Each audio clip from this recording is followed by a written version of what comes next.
Hi class, my name is Juanita Gomez and I will be talking about United Arab Emirates. Some topics I will be discussing with you today are power distance, individualism versus collectivism, proxemics, customs and superstitions. Let's start with power distance.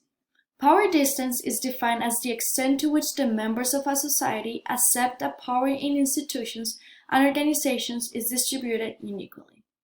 In this graph, you can see that the United Arab Emirates had a score of 90, which means that the people accept a hierarchical order in which everybody has a place and which needs no further justification. Because of this, rich people do have a responsibility to take care of the poor through Sanat. That is one of the 5 pillars of Islam. Individualism versus collectivism. In an individualistic society, people are supposed to look after themselves and their family only. In a collectivistic society, people belong to in groups that take care of them in exchange of loyalty. With a score of 25, United Arab Emirates is considered a collectivistic society as it is shown in the graph. This means that the society fosters strong relationships where everyone takes responsibility for fellow members of their group. Cultural metrics or proxemics. Punctuality is very important.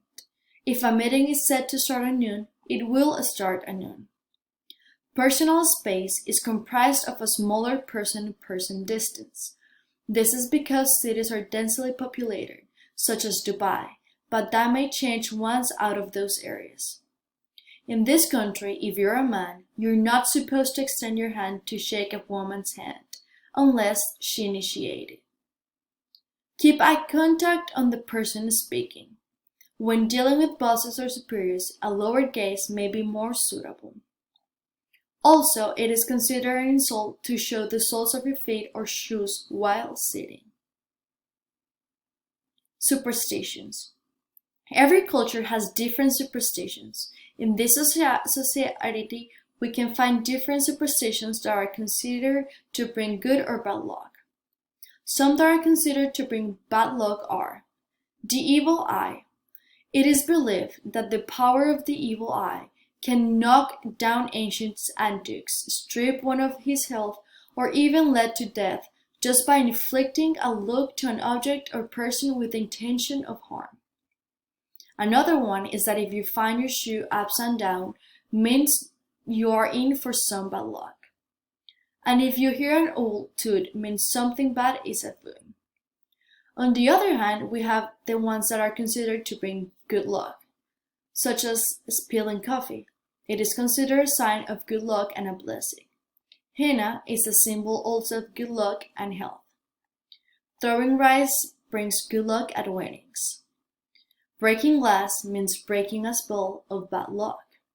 And lastly, in many cultures, it is believed that walking under a ladder will bring you bad luck. But in the Arab world, it is actually believed to be a form of good luck. Here are some local customs from the United Arab Emirates that will help you avoid any cultural faux pas. Ramadan. This is a holy and really important month in this society. It is crucial to know what not to eat, drink, smoke, or even chew gum in public. Then we have the body language. It's really important to know about this because it can make or break a friend's relationship with a United Arab Emirates local. It is polite to always stand up when someone enters a room. Emirati people do not consume alcohol or eat pork, so it's important to know this at the moment of hanging with locals. Under no circumstances should one take pictures of an Emirati woman. It's considered extremely offensive as well as staring at a woman in a national dress. It is also not accepted to be drunk in public areas. When we talk about clothing, it's disrespectful to wear the Emirati national dress around unless you're at a desert safari. When visiting an Emirate home, women should dress in a manner that can be seen as provocative. This is the bibliography I used for my presentation, and thank you for listening.